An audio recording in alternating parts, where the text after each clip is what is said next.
O vídeo do Manual de História sobre a causa da pobreza atual na África parece estar incomodando outros canais nas redes sociais. Desta vez, quem tentou refutar o vídeo foi o canal Conhecimento Expandido.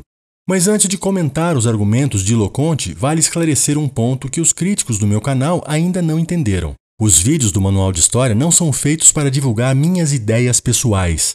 O objetivo do canal é divulgar autores e livros que não são conhecidos pelo grande público no Brasil. Em geral, são autores que trazem um ponto de vista bastante diferente do senso comum e daquilo que aprendemos nas escolas e faculdades brasileiras. O vídeo sobre a África não foi diferente. Ele apresenta o pensamento de autores que discordam de que a causa da pobreza atual da África seja a colonização. Portanto, qualquer crítica ao vídeo é uma crítica ao pensamento desses autores apresentados no vídeo, que são em sua maioria africanos. É claro que eu concordo com eles, mas ainda assim o vídeo foi feito para explicar os argumentos desses autores e não para apresentar o meu ponto de vista. Uma prova disso é uma palestra de George Haiti, que está disponível no YouTube e se chama Como o Socialismo Destruiu a África. Percebe? Eu não inventei essa história. Eu divulguei autores que defendem essa posição. Por esse motivo, uma resposta ao conteúdo desse vídeo seria mais séria se fosse feita após a leitura de ao menos um desses autores. Isso significa que se alguém me acusa de revisionismo, é porque não entendeu a lógica do meu vídeo. E está acusando de revisionismo autores que viveram na África e certamente estudaram muito mais sobre o assunto do que quem está acusando.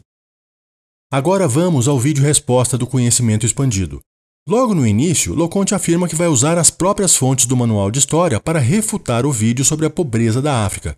Nesse vídeo, vou demonstrar os diversos revisionismos históricos realizados por esse canal e vou refutar o Manual de História usando as próprias fontes dele. Sim, ele afirma isso, fontes no plural.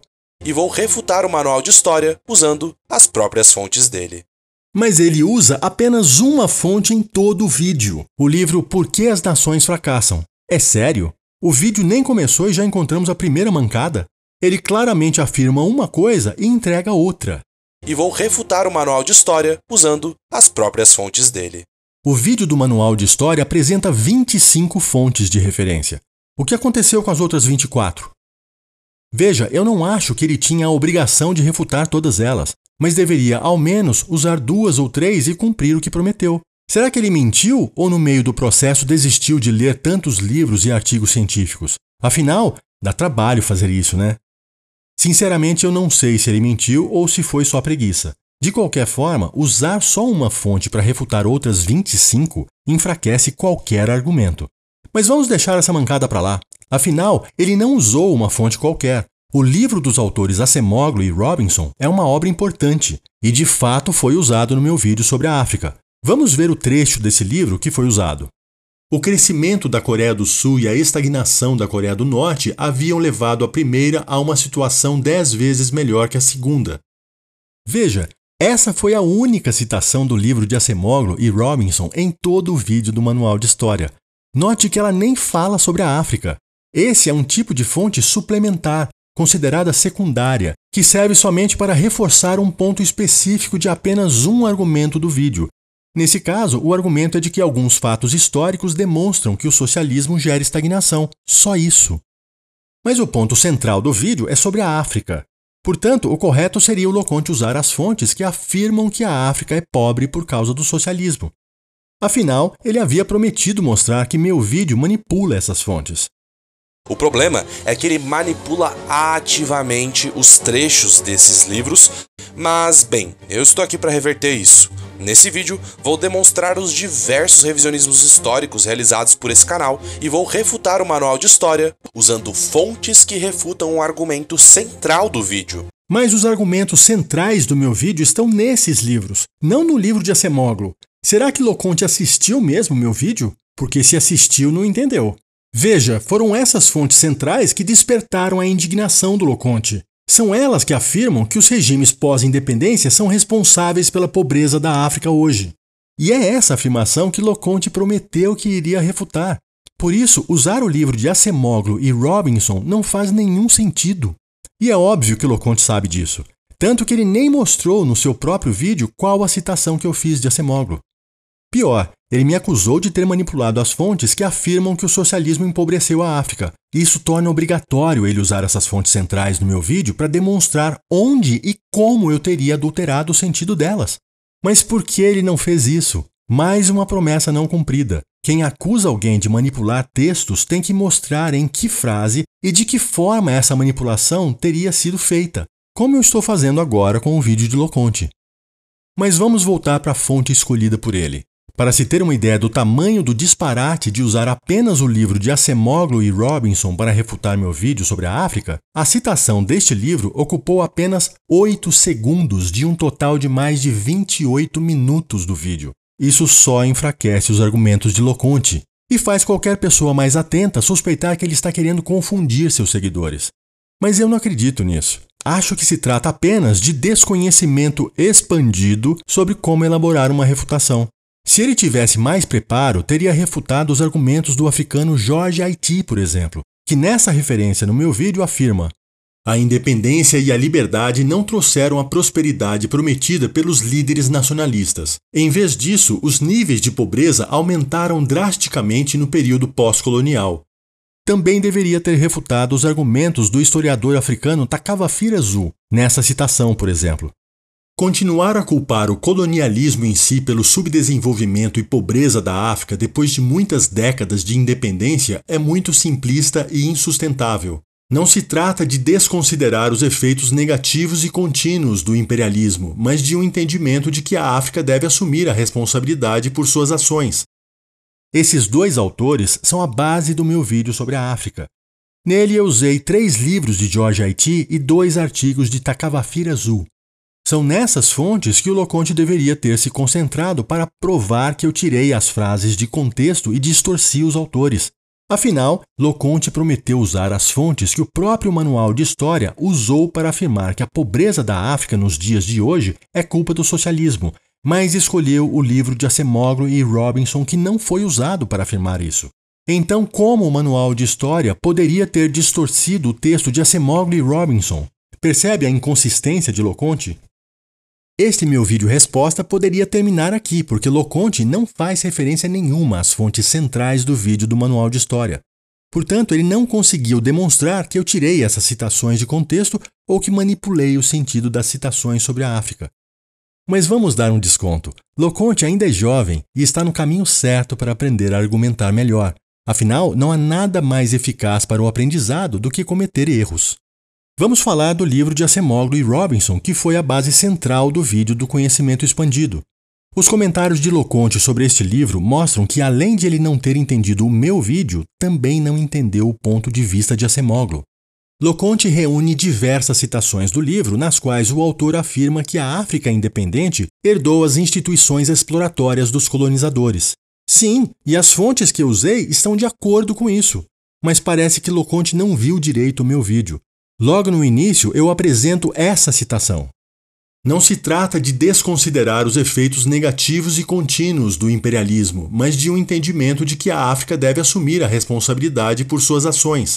Veja, os autores usados no meu vídeo não negam que a herança colonial tenha mantido a África na pobreza, mas enfatizam que os regimes pós-independência intensificaram essa pobreza. Em seu vídeo, Loconte defende o contrário, que a herança colonial foi mais devastadora do que as ações dos governos pós-independência e usa citações do livro de Acemoglu para justificar essa visão. Mas ele interpreta mal o texto de Acemoglu. Na página 64, Acemoglu coloca: esses promissores experimentos econômicos foram obliterados, não pela cultura africana, nem pela incapacidade dos africanos comuns de tomar iniciativas em prol de seus próprios interesses, mas pelo colonialismo europeu, em primeiro lugar, e mais tarde, pelos governos africanos pós-independência. Loconte entende que quando Acemoglu fala pelo colonialismo europeu em primeiro lugar, o autor estaria colocando uma ordem de importância, ou seja, que o colonialismo europeu teria mais impacto sobre a economia africana atual do que os governos pós-independência. Loconte não entendeu a frase de Acemoglu. O autor se refere a uma ordem cronológica, de tempo, não de importância. A interpretação correta da frase é: experimentos econômicos promissores foram obliterados, isto é, destruídos num primeiro momento pelo colonialismo europeu, e mais tarde pelos governos africanos pós-independência. Se Acemoglu quisesse classificar os dois casos em importância, ele não usaria a locução adverbial de tempo mais tarde. Ele diria algo como em segundo plano ou em escala menor, ou ainda em segundo lugar. Mas ele quis dizer que tanto o colonialismo quanto os governos pós-independência atuaram em prol da pobreza africana, cada qual em seu tempo. Se você ficou em dúvida sobre essa interpretação da frase, leia outra citação de Acemoglu feita por Loconte. Pior ainda, as estruturas coloniais muniram o continente na década de 60 de um legado institucional, ainda mais complexo e pernicioso do que o dos primórdios do período colonial. O desenvolvimento de instituições políticas e econômicas em muitas colônias africanas significou, em vez de gerar uma circunstância crítica propícia ao seu aprimoramento institucional, a independência abriu uma brecha para que os líderes inescrupulosos assumissem o poder e intensificassem a exploração até então promovidas pelos colonialistas europeus. Vamos ler novamente o trecho final. A independência abriu uma brecha para que líderes inescrupulosos intensificassem a exploração, que até aquele momento tinha sido promovida pelos colonialistas europeus. Aqui Acemoglu diz claramente que os europeus já exploravam os africanos, deixaram um legado, mas os governos pós-independência exploraram ainda mais. Ele deixa isso ainda mais claro na página 328. Muitos acalentavam a expectativa de que as piores práticas dos governos coloniais na África subsaariana cessariam após a independência e que o uso de juntas comerciais para sobretaxar os produtos rurais finalmente chegaria ao fim. Não foi o que aconteceu, porém. Com efeito, a exploração extrativista dos produtores pelas juntas comerciais intensificou-se ainda mais. Portanto, Acemoglu defende o contrário do que Loconte entendeu. Os governos pós-coloniais foram mais exploradores do que a já terrível exploração colonial. E fica óbvio que Loconte não quis manipular seus seguidores propositalmente. Ele realmente não entendeu Acemoglu. Do contrário, não teria usado essas citações que refutam seu próprio argumento. Para o autor, a pobreza africana até meados do século XX é responsabilidade da exploração colonial, mas após a independência, a exploração aumentou, e é esse o ponto que os autores centrais do meu vídeo também defendem. Eles demonstram que essa exploração aumentou usando os dados econômicos que pioraram conforme as políticas dos governos independentes eram implementadas. Os níveis de pobreza aumentaram drasticamente no período pós-colonial. No início da década de 1990, eles estavam em situação econômica pior do que na época da independência. Essa citação fala sobre o aumento dos níveis de pobreza após a independência. O autor é um economista que usou dados dos próprios regimes africanos para afirmar que a pobreza aumentou. Loconte é graduado em economia, portanto ele sabe que economistas não podem simplesmente inventar que a pobreza aumentou em um continente inteiro. Mesmo assim, eu não confio cegamente em Haiti. Por isso usei outras fontes para certificar se esta informação estava correta. Porque qualquer estudo minimamente sério usa mais de uma fonte para verificar se a informação dada por um autor é confirmada por outros. E aqui segue a confirmação.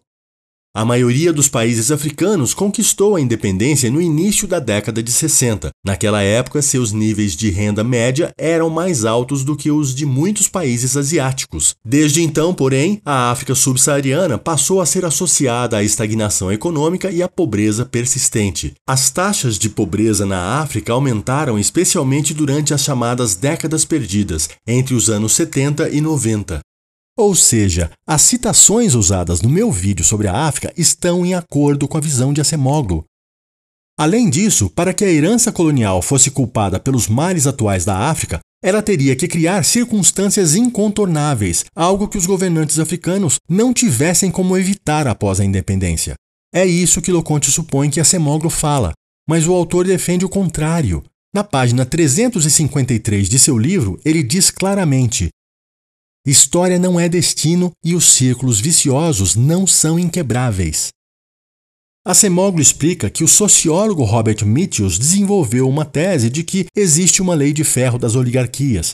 Quando uma oligarquia cai, o novo grupo no poder vai reproduzir os modelos de exploração do grupo anterior. Em seguida, Acemoglu questiona essa tese. Naturalmente, a lei de ferro da oligarquia não é uma lei de verdade, no sentido das leis da física, ou seja, não estabelece um caminho inevitável como bem ilustram a Revolução Gloriosa na Inglaterra ou a Restauração Meiji no Japão. Muitas vezes, a lei de ferro das oligarquias ocorre de fato, não porque o passado se impõe forçosamente, mas porque os novos líderes decidem continuar e ampliar a exploração. Em uma palestra ministrada na Universidade de Scranton, Pensilvânia, disponível no YouTube, Acemoglu reafirma esse ponto de vista. Quero enfatizar que também não há determinismo histórico que diga que a África subsaariana, por ter uma história colonial, foi incapaz de escapar das instituições extrativistas. O melhor exemplo disso é Botsuana, que começou a independência como um dos países mais pobres do mundo, sem uma boa educação e quase sem estradas. Desenvolveu o sistema democrático e se tornou provavelmente o país de crescimento mais rápido dos últimos 50 anos. Fica claro, portanto, que Loconte não entendeu a visão de Acemoglu sobre a África. Por esse motivo, todos os argumentos em que ele utiliza Acemoglu para refutar meu vídeo caem por terra. Afinal, ele distorceu o texto de Acemoglu. Lembrando ainda que o meu vídeo não cita Acemoglu para falar da África. Assim, Loconte não cumpriu a promessa de demonstrar as distorções que eu teria feito das fontes que tratam da África no meu vídeo. E para piorar, ficou claro que foi ele quem distorceu o texto de Acemoglu. Não por maldade, mas por dificuldade de compreender o que o autor escreveu. Em seguida, Loconte começa a questionar que tem havido tantos países socialistas na África para que ele fosse o responsável pela pobreza de todo o continente. Após alguns anos de estudos e anotações, criei esse mapa, separando todas as experiências socialistas na África, separadas por diferentes interpretações. Temos experiências marxistas, árabes e genuinamente africanas. As africanas, de fato, variam amplamente em doutrinas e medidas, mas todas se autodenominavam socialistas. No total, são 28 países. De fato, é um número muito expressivo, mas é bom lembrar que a África tem 54 países, ou seja, tivemos 26 países africanos que nunca tiveram uma experiência socialista. Pois é, passou anos estudando para errar mais uma vez. As conclusões da historiadora Angela Thompson, PhD em História Africana, discordam da pesquisa de Loconte. Na independência, os países africanos tiveram que decidir que tipo de Estado implementar, e entre 1950 e meados da década de 80, 35 países da África adotaram o socialismo em algum momento. Inicialmente, os líderes africanos criaram novas versões do socialismo, mas na década de 70, vários estados se voltaram para a noção mais ortodoxa de socialismo, conhecida como socialismo científico. Mas como os meus seguidores não se contentam com apenas uma fonte, vamos consultar outra para confirmar esse número. Agora da cientista política Annie Pitcher, especialista em política econômica da África subsaariana. Assim como democracia hoje se tornou um idioma comum da linguagem política, também socialismo pode ser considerado para a África um idioma das décadas de 50 a 80. Durante esse tempo, nada menos que 35 países de 53 se autoproclamaram socialistas em um ou outro ponto de sua história. Agora ficou claro, Loconte não sabe pesquisar e quando encontra bons autores, não entende o que eles escrevem. Muitos países africanos não apoiaram a ideologia socialista, mas praticaram suas políticas por interesses pragmáticos. Como Loconte não leu os principais autores citados no meu vídeo, ele tenta adivinhar quais seriam essas políticas e elege o Estado grande e os altos impostos, mas ele errou outra vez. Na verdade, o que eles falam é bem semelhante ao que Acemoglu chama de políticas absolutistas. É impossível compreender muitas das mais pobres regiões do mundo no fim do século XX sem o entendimento do novo absolutismo do século XX, o comunismo. As políticas tipicamente socialistas para esses autores africanos são autoritarismo, culto à personalidade dos líderes, partido único, repressão a qualquer opositor, patrimonialismo, ou seja, tudo pertence ao Estado, inclusive a vida dos cidadãos, baixa segurança do direito de propriedade privada, altos gastos com a militarização do Estado e fortes restrições ao empreendimento privado e à liberdade econômica. Foram essas políticas socialistas que se espalharam por toda a África subsaariana.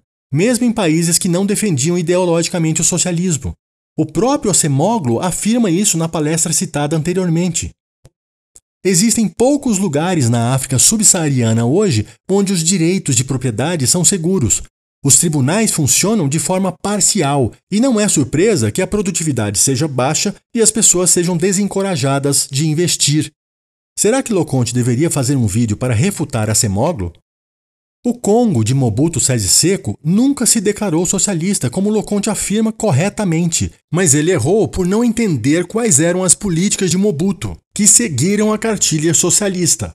Mobutu Sese Seko tomou o poder no Zaire por meio de um golpe militar em 65, o mesmo ano que Nicolae Ceausescu se tornou o chefe comunista da Romênia. O senhor Mobutu não é comunista, mas seus métodos de governo se assemelham aos do tirano romeno. O presidente Mobutu, assim como Ceausescu, soube lucrar com sua oposição à política externa soviética. Washington fez de seu regime o principal beneficiário africano da assistência econômica dos Estados Unidos. Seu governo não construiu um único hospital em seus 25 anos. Apenas 3% do seu orçamento vai para a saúde, enquanto 23% vai para o exército.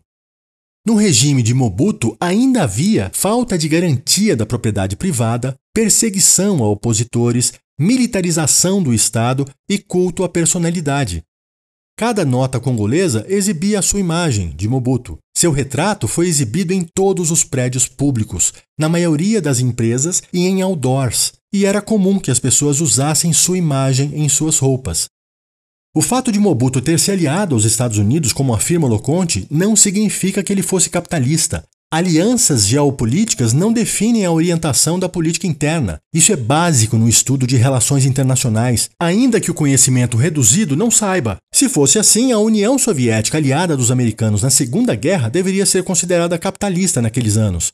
A Iugoslávia comunista também se aliou aos Estados Unidos por alguns anos. Tanto Mobutu quanto a Iugoslávia só queriam dinheiro dos Estados Unidos. E os Estados Unidos queriam tirar esses países da influência da União Soviética.